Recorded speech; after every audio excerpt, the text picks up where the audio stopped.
Good morning, all of you. My name is Anil Pratap Singh, Assistant Professor, Buddha Institute of Technology. Today, I am going to start course on design of steel structure. It's also called design of structure 3.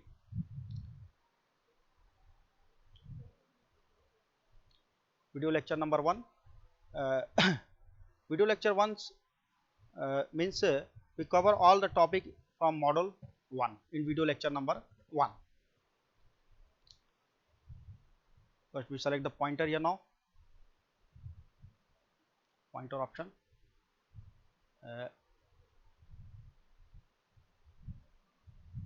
Okay. So in unit 1, the subject of the credit is 4, and in unit 1, first we discuss about the introduction of steel structure. Introduction of steel structure means where we use the steel structure in civil engineering, advantages and disadvantage of steel as a structural material. What are the various advantages and disadvantages of a steel structure elements in construction field, in agriculture fields, in bridges. We cover all the topic here now. Then after, stress strain curve for mild steel. It's a very important stress strain curve of mild steel. Then after, we discuss the rolled steel section.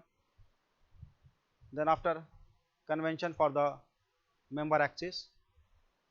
Then the next topic is the load, dead load, live load, environmental load, seismic forces, snow and rain load, erection load.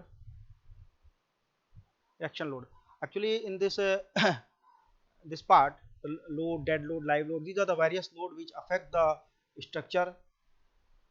Environmental load, seismic forces also affect the structure of steel structure. Snow and rain load, sometimes it may be considered or not considered.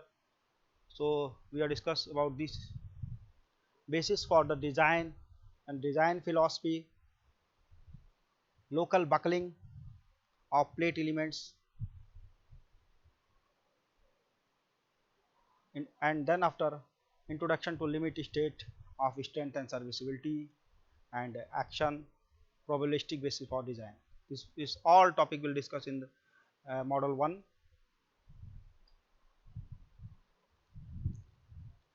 Then after, next model is riveted, bolted and welded connections. This topic is very important basically in steel structure, because when load is come from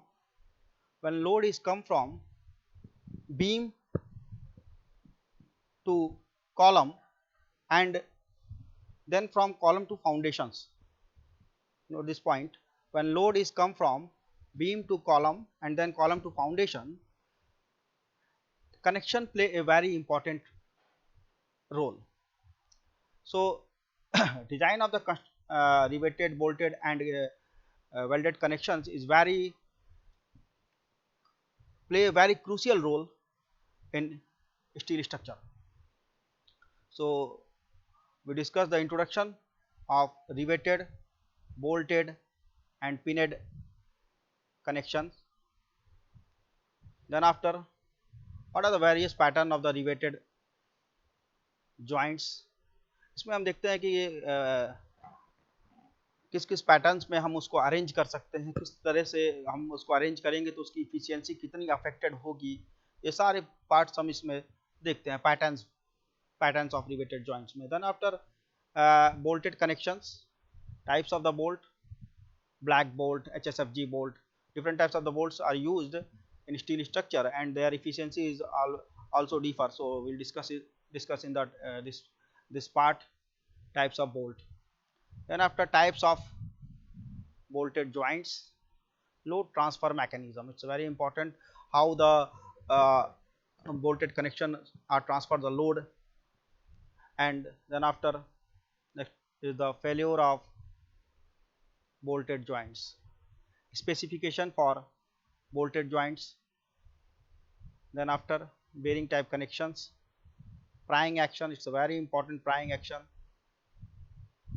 Then after tensile strength of plate, when two plates are connected, their strength is the major part, and how to calculate the strength, tensile strength of the two plates or three plates. Then after efficiency of the joints,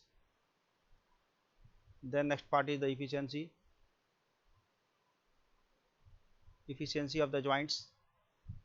Efficiency means the connection will affect the efficiency. If we arrange 2 bolts, 3 bolts, 4 bolts, how the efficiency are affected by the number of bolts. Then after combined shear and tension, slip critical connections, combined shear and tension for slip critical connections, working load design for eccentric bolted connection. These all topic will be covered in module 2. It's also called unit 2. And then after simple welded connections, this is also topic from unit 2, it means module 2, welded connections. First we discuss here now, once again I repeat here, riveted connections and its details, then after bolted connections, and then after welded connections. So this part will cover the welded connections, simple welded connection, types, different types of the welded connections, symbol, welding process, weld defect, inspection of weld, assumptions in the analysis of the welded joints. What are the advantages in welded joints as compared to the riveted or bolted. Then after design of groove welds, design of fillet welds, is the numerical problem on design of groove welds, design of fillet welds. Then after fillet weld applied to the edge of a plate or sections, fillet weld for truss members, design for intermediate fillet welds. Then after plug and slot welds, and then stresses due to individual forces, combination of stresses, failure of welds, distortion of the welded parts, fillet weld versus butt weld. What are the basic difference between fillet weld and butt weld, how they are which are more effective, these will discuss in these topics. Then after welded joint versus bolted and riveted joints, so how the welded joints are better as compared to the bolted and riveted joints, or some also there is some drawback in welded joints. So we'll discuss these points. And then last, design of eccentric welded connections.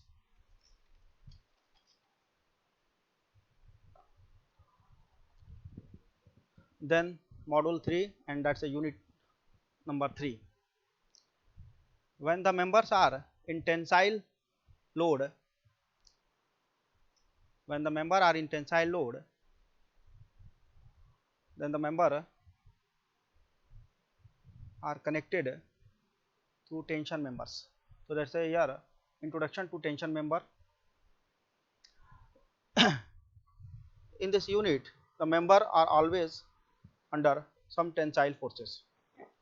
So we discuss the types of the tension member. Net sectional area, net sectional area which is less than always gross sectional area. So we also discuss this point in unit 3, what is net sectional area. Then after effective net area, types of failure of tension member, and then after design strength of tension member, how to calculate the design strength of tension member. We discuss the numerical problem on these topics also. Then after slenderness ratio, displacement, design for tension member, lug angles, splices and gusset plates. What are the role of gusset plate and tension member. So with this all topics will cover in this unit. Then after module 4, unit number 4, introduction to compression member. Introduction to compression member, we will discuss about the compressive forces acting on the member and how to calculate these compressive forces. Then after effective length of the column. Then after slenderness ratio, types of the section, types of buckling, classification of cross section, column formula, column formula, design strength, design of axially loaded compression members, built up columns, lacing battens, and then after compression members composed of two components back to back. So actually built up when we are required built up sections.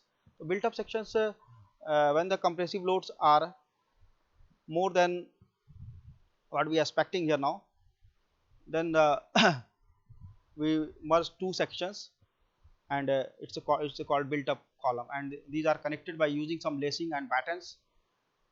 So we will also discuss splices and design of column bases. And then after the last module is unit 5. Unit 5 is all about nothing but a flexural member, it's called beam.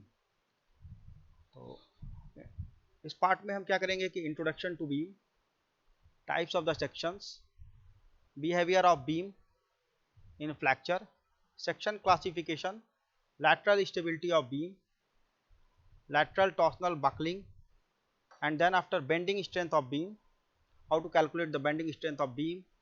Then after we calculate the laterally supported beam, laterally unsupported beam. There is numerical problem also on laterally supported beam and laterally unsupported beam. Then after we discuss how to calculate the shear strength of the beams, web buckling, bearing strength, web crippling, deflection, design procedure for rolled beams, built up beams, design of purlins, beam bearing plates, introduction to plate girders and gantry girders. These all topics will cover under unit 5, and it's also called module 5. So very important. So first I will discuss about the textbooks which we are used during this academic session. So first design of steel structure by N. Subramaniam, that's from Oxford University. It's a very nice book, but we suggest this book, Limit State Design of Steel Structure by S.K. Duggal. This publication is Tata McGraw-Hill. This publication this I suggest you to refer this book of S.K. Duggal. Its book, the content in this book is very systematic and lot of example. So as per my suggestion, you prefer this book. Then after one more book what we are suggest you, that's called Design of Steel Structure by N. S. Ramanuthan. That's a Dhanpat Rai publication. तो इस books की एक खास बात है कि इसमें numericals जो है वो बहुत सफिशिएंट क्वांटिटी में है, तो आप प्रैक्टिस के लिए इसको यूज कर सकते हैं. ठीक है, तो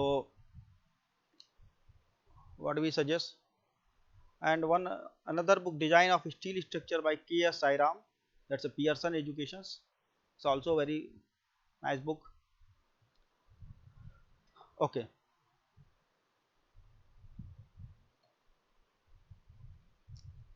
So yeah, subject code as per AKTU syllabus is RC 701. subject name is now design of structure 3, and IS code is what we are using during the this is IS 800 2007. So first I will discuss about the IS code.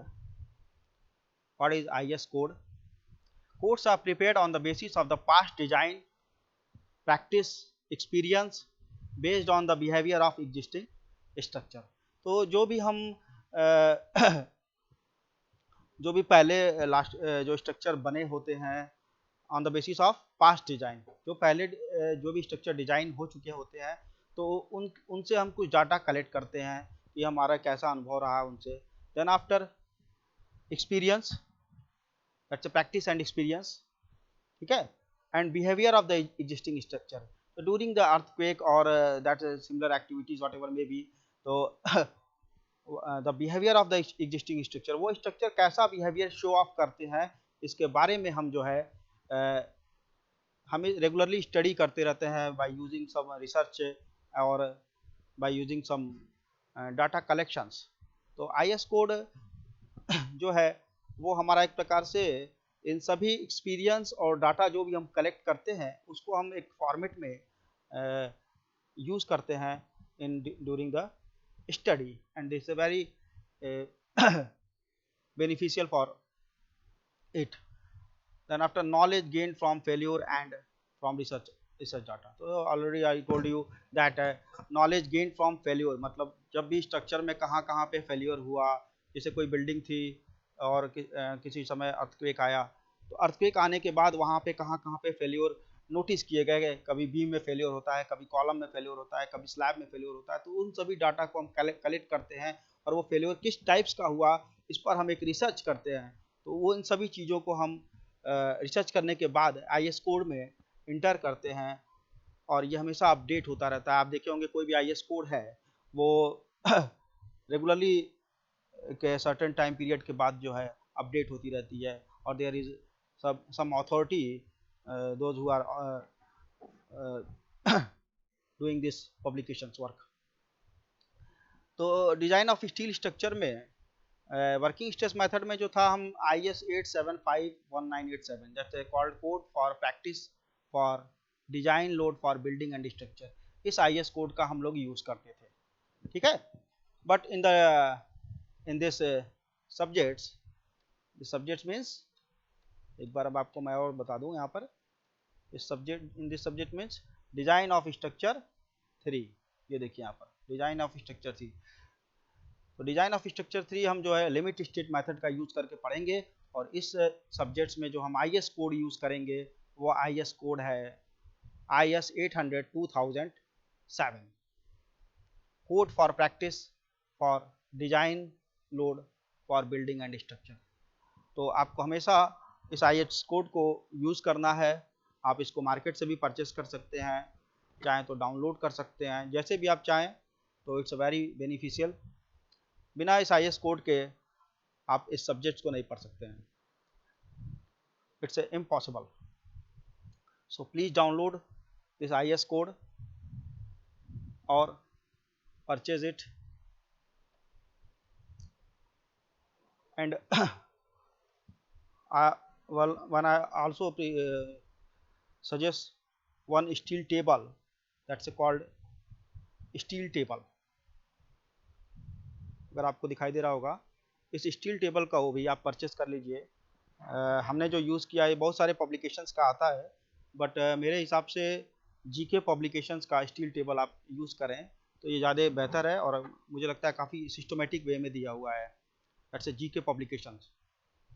GK publications का आप steel table use करिए, और इसमें बड़ा systematic तरीके से दिया हुआ है, ठीक है. और जो भी हम देखिए यहाँ पर सबसे पहले कंटेंट लिखा रहता है, जैसे rolled steel equal angle, rolled steel unequal angle, rolled steel T bar, rolled steel beam, rolled steel channel. तो जो भी सेक्शंस के बारे में हम पढ़ेंगे उसके डाटा को हम यहाँ से ही देख करके हम यूज़ करते हैं. तो आपको इसको रेगुलरली हम यूज़ करते रहेंगे अकॉर्डिंग टू यूनिट. जब भी जिस यूनिट की प्रॉब्लम आएगी वो हम आपको कैसे देखना है उसके बारे में हम पूरी डिटेल्स आपको बताएंगे कि कैसे आपको देखना है. के प्रति आप एकदम निश्चिंत रहें, ठीक है. कैसे आप इसको यूज करेंगे। ठीक है, तो आप इसको परचेस करिए। ओके, ऑनलाइन भी अवेलेबल है। Okay, now introduction. What is steel structure? In steel structure, the members are made up of steel and are jointed by welding, riveting और bolted connections. ठीक है, तो स्टील स्ट्रक्चर में जो भी मेंबर्स होंगे वो हमारे स्टील के होंगे सबसे पहली चीज, and are jointed by welding, riveting और बोल्टेड कनेक्शंस। तो उनके बीच जो ज्वाइंट होगा वो या तो हम वहाँ पे वेल्डिंग का यूज़ करेंगे, या तो रिवेटिंग का यूज़ करेंगे, या बोल्टेड कनेक्शंस का यूज़ करेंगे। तो हमने ऑलरेडी अभी आपको थोड़ी देर पहले ही बताया है कि connections are the very important in steel structure. Why? अभी आप भूल गए होंगे, बट मैं आपको फिर से रिवाइज करा देता हूँ कि connections are the very important in steel structure because when the load is come from beam to column and column to foundations. When load is come from beam to column and column to foundations, the transfer of the load is always through these connections. It sometimes it may be welded connections, it's sometimes riveted connections, or sometimes bolted connections. So I also draw some diagram is here now.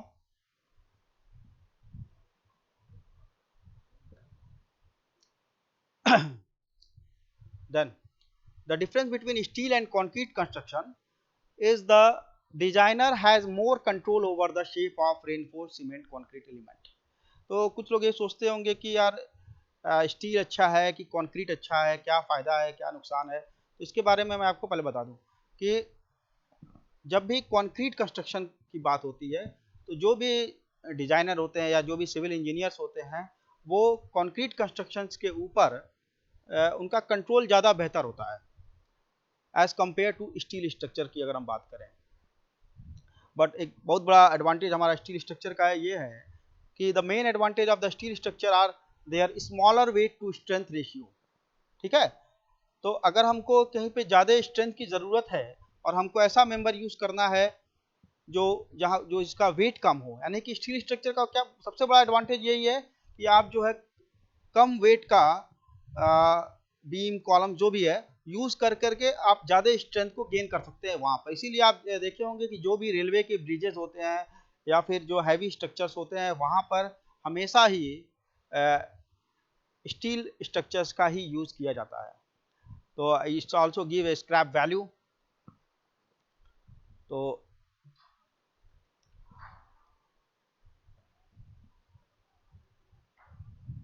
Then where and when use steel structure, long span structure, multi-story and high-rise building, building of heavy duty plants, tower and mass structure, portal frames, bridges, infrastructure, deployable structures and generalized structure, that's a mechanical। हम यहाँ पे आपको कुछ diagram भी दिखा दे रहे हैं जो काफ़ी हैवी स्ट्रक्चर्स हैं जहाँ पे इसका यूज़ किया गया है। That's a long span structure जिसको हम बोलते हैं। आप देखिए एयरपोर्ट टर्मिनल्स यहाँ दिखाई दे रहा होगा आपको। ठीक है, ये ट्रेन स्टेशन दिख रहा होगा, स्टेडियम दिख रहा होगा। ठीक है,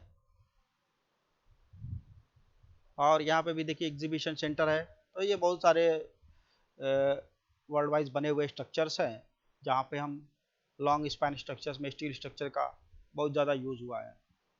अगर रियली बता दें तो यहाँ पे कंक्रीट स्ट्रक्चर पॉसिबल नहीं था क्योंकि स्पैन्स इतने ज़्यादा हैं कंक्रीट स्ट्रक्चर नहीं बन सकता। तो जब भी हम लॉन्ग स्पैन स्ट्रक्चर जब भी हमको लॉन्ग स्पैन की ज़रूरत होती है काफ़ी ज़्यादा, जैसे कोई स्टेडियम हो, तो यहाँ पे हमको स्टील स्ट्रक्चर ही ऑप्शंस है, दूसरा कोई ऑप्शंस है नहीं। अब देखिए हाई राइज बिल्डिंग जहाँ पे बहुत ज़्यादा यूज हुआ है, दैट्स वर्ल्ड ट्रेड सेंटर। ठीक है, ये देखिए कुछ डायग्राम हमने दिखाया है यहाँ पर आपको। ये देखिए ब्रिजेस की मैं बात कर रहा था अभी थोड़ी देर पहले, रेलवे ब्रिजेस जहाँ पे यूज़ करते हैं। then after portal frames,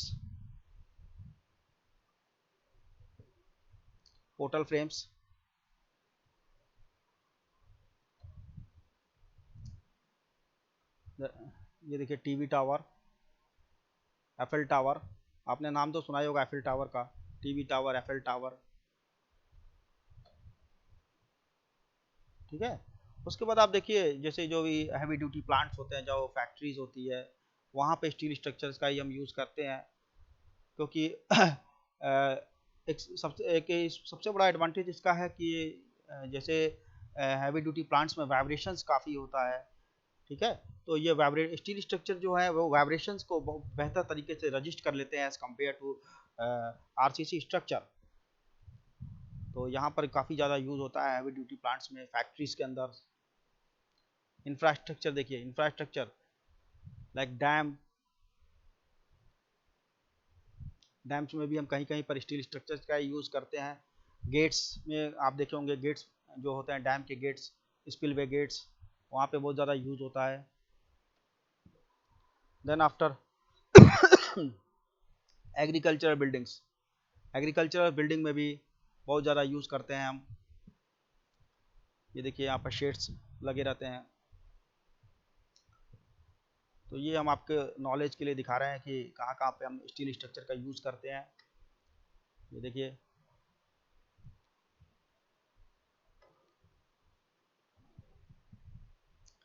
अब चूंकि हम बात कर रहे हैं कि लिमिट स्टेट मेथड की, तो वर्किंग स्ट्रेस मेथड जो पहले था, जो हम पहले पढ़ते थे, और लिमिट स्टेट मेथड जो अब पढ़ेंगे, उसके बीच क्या एक बेसिक डिफरेंस है, उसको थोड़ा सा समझने की कोशिश करते हैं।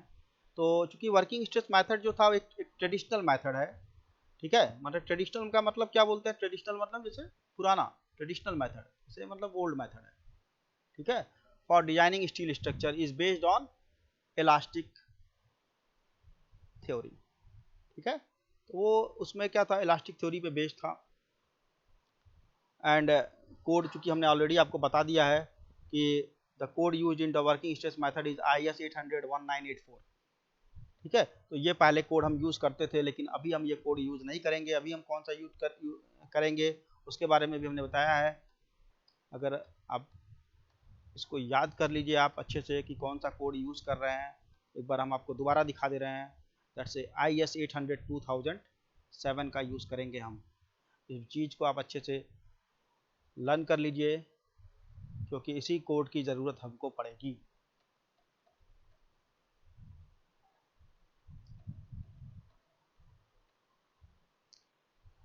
अब in working stress design approach the stress strain behaviour of the material is consider to be linear. तो एक्चुअली होता क्या था कि वर्किंग स्ट्रेस अप्रोच में ये चीज़ें हम अभी आगे चल के भी डिस्कस करेंगे, अभी मैं बहुत स्लाइटली वे में इसको ले रहा हूँ, क्योंकि हमको चूंकि डिटेल में जाना ही पड़ेगा इसमें। तो in working stress approach the stress strain behaviour of the material is consider to be linear. तो ऐसा हम एज्यूम करते थे कि जो स्ट्रेस स्ट्रेन बिहेवियर है वो लीनियर है, and the structure is assume to behave linearly in an elastic manner, ठीक है। तो स्ट्रक्चर को हम एज्यूम करते थे कि वो लीनियर बिहेव शो करेगा। तो वे में आपको मैं थोड़ा सा बताना चाहूँगा कि जैसे क्या होता था वर्किंग स्ट्रेस मेथड में, जैसे हम कोई बीम है, ठीक है। तो जैसे कोई बीम है तो as per stress strain behaviour हम उस बीम की जो इफिशियंसी है उसका सिर्फ 60% ही यूज कर पाते थे। But working limit state method क्या कहता है कि हम उसकी इफिशियंसी का, जो बीम है या जो भी कॉलम्स है उसकी इफिशियंसी का लगभग 85% से 90% जो है हम उसका यूज करेंगे।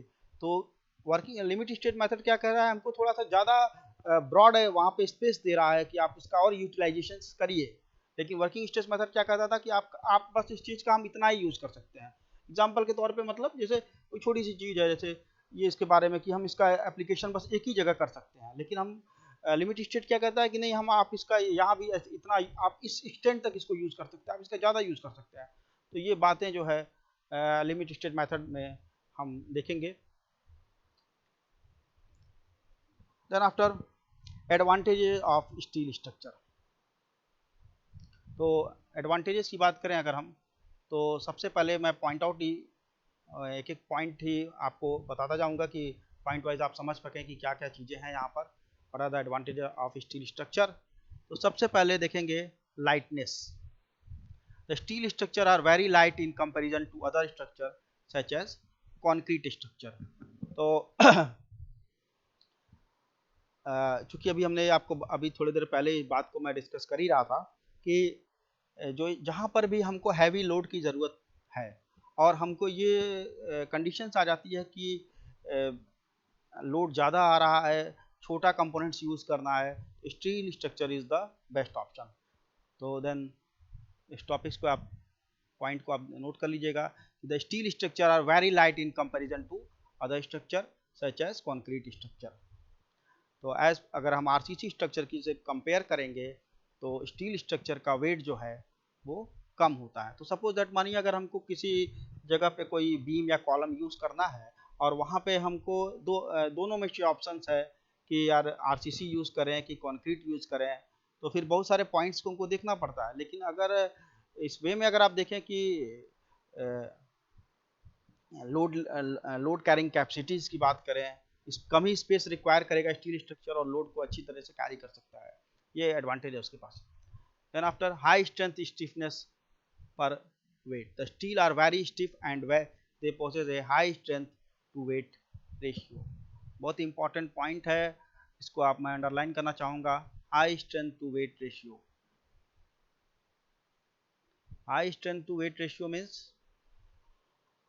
अगर स्टील स्ट्रक्चर की बात करें तो वो ज़्यादा लोड को कैरी कर सकता है, हाई अच्छी स्ट्रेंथ देगा, और अगर उसके वेट की बात करें तो कम ही वेट पर वो अच्छी स्ट्रेंथ देगा। That's its called high strength to weight ratio.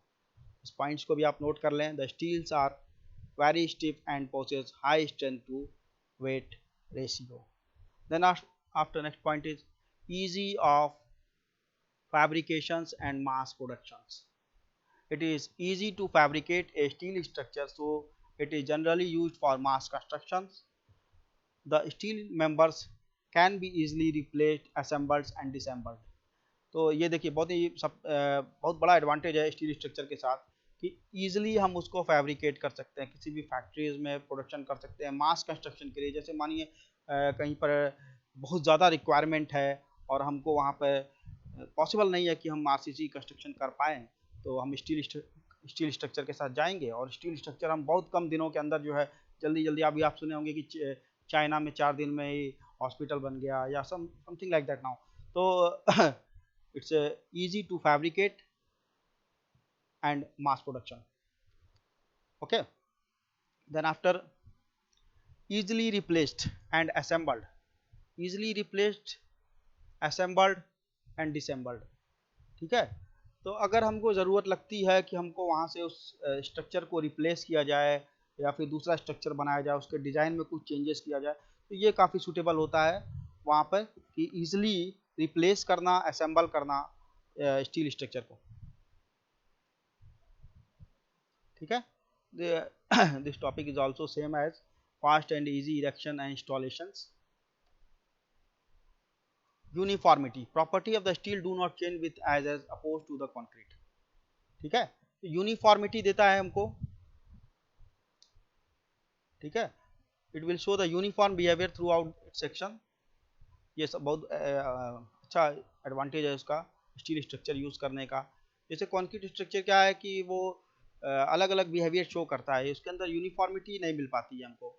लेकिन स्टील स्ट्रक्चर में क्या है, स्टील स्ट्रक्चर में यूनिफॉर्मिटी क्यों मिलती है, क्योंकि एक्चुअली वो फैक्ट्री में असेंबल होता है। उसके अंदर जो हम जैसे कंक्रीट स्ट्रक्चर में क्या होता है कि वाटर सीमेंट रेशियो या बहुत सारे फैक्टर्स होते हैं जो उसको अफेक्ट करते हैं, बट यहाँ पर ऐसा नहीं है। यहाँ पे क्या है कि उसकी क्वालिटी जो है वो हमको अच्छी मिलती है ड्यू टू स्टील फैब्रिकेशंस। ठीक है, then after elasticity, it's so good elastic behavior, also follow the Hooke's law very accurately। ठीक है, उसके बाद no sudden failure, steel being a ductile material does not have sudden failure, rather it gives clear indication by deflection before failure। तो चूंकि हम जानते हैं कि स्टील जो है वो एक डक्टाइल मटेरियल है, और डक्टाइल मटेरियल के आप पढ़े होंगे कि दो तरह के मटेरियल होते हैं, one is called ductile material and another is called brittle material. तो डक्टाइल मटेरियल क्या होते हैं कि जब भी फेल होते हैं तो हमको क्या करते हैं, एक प्रकार से सडन फेल्यूर तो कभी नहीं होते हैं, वो कभी अपने फेल होने से पहले जो है हमको एक वार्निंग देते हैं कि हम कुछ दिन पहले ही उसमें जो है वो बिहेवियर आने लगता है कि अब यह मेंबर जो है धीरे धीरे धीरे धीरे धीरे गिरने वाला है, तो हमको एक प्री इंफॉर्मेशन दे देते हैं अपने बिहेवियर के बारे में। ठीक है, तो एक प्रकार से हम ये भी कह सकते हैं कि it's gives clear indication by deflection before failure, यानी कि उसके अंदर डिफ्लेक्शन शो होने लगेगा फेल होने से पहले। ठीक है, तो स्टील स्ट्रक्चर की यह बहुत अच्छी खास बात है।